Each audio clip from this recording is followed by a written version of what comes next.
fevral Temuriylar sulolasida yana bir shahzoda dunyoga keldi.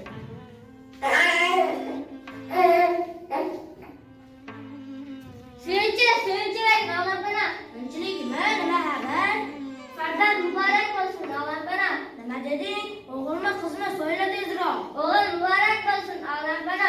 Shahzoda muborak bo'lsin olamana. Qulluq Allohga behisob shukrlar bo'lsin. Ey shayx hazratlari, endi sizlarni tug'ilgan oyga qarab shunday demayki, sizga ma'qul bo'lsa go'dakka Zahiriddin Muhammad deb ism qo'ysak. Menga hol ma'qulsiz, nima deysiz? Ulug' bo'lsin, ulug'larning ismi nasib etsa nabiylar yo'lbarsdek bahodir bo'ladi.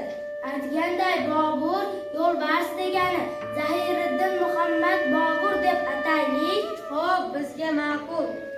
Shahzoda muborak bo'lsin malika. Muriddan olim bo'lsin. Nabiram bahodir sarkarda bo'lsin. Farzandim olamning podshoh bo'lsin. Bolaginam shoir bo'lsin. Shahzoda muborak bo'lsin olam panoh. Ulug' Robbimga behisob shukrlar bo'lsin. Oradan yillar o'tib shahzoda katta bo'ldi va taqdir taqozosi bilan o'z yurtida emas, balki Hindistonda ham hukmronlik qildi. Lekin vatan sog'inchi uni bir lahza ham tark etmadi. Shohim, ne uchun hovlisiz? Amirzodam, tobingiz yo'qmi?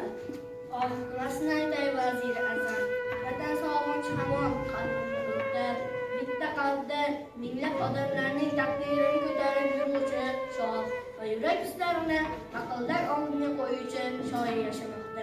Shoir qalbim ona yurtdan Andijonimni sog'inib, menga tinchlik bermaydir. Amirzodam, huzuringizga tabibni chorlaysizmi? Ruxsat. Amirzodam, huzuringizga bir savdogar janoblar tashrif buyurdi. Ruxsat etsangiz olib kerak. Ruxsat. Assalomu alaykum shohim. Men sizning huzuringizga vatanimdan tashrif buyurdim. Vatanimdan ko'pga olib keldim. Andijondan tashrif buyurdim.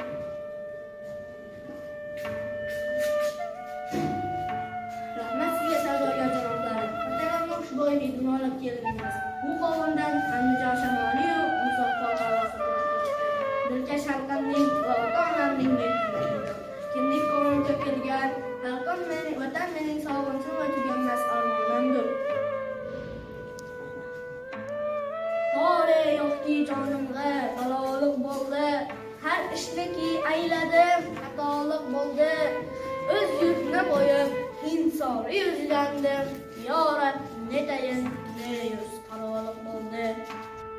Bironlarda Zahiriddin Muhammad Bobur, Qodijon Behuzbek, uning otasi Umar Shayx Mirzo Husanjon Muslimbek, onasi Qutub Nigor xonim Kazimjon Valijohan, bobosi Yunusxon Yo'ldashboyev Aqbaqi, uning buvisi Esamxon Davlat begim G'ayratilla Zalinaxon, savdogar Ahmad Aliyev Rahmatulloh, birinchi vazir Abduqahhor Abdulboriy, ikkinchi vazir Husanjon Muslimbek Mustafa, Shayx hazratlari Davlatboyev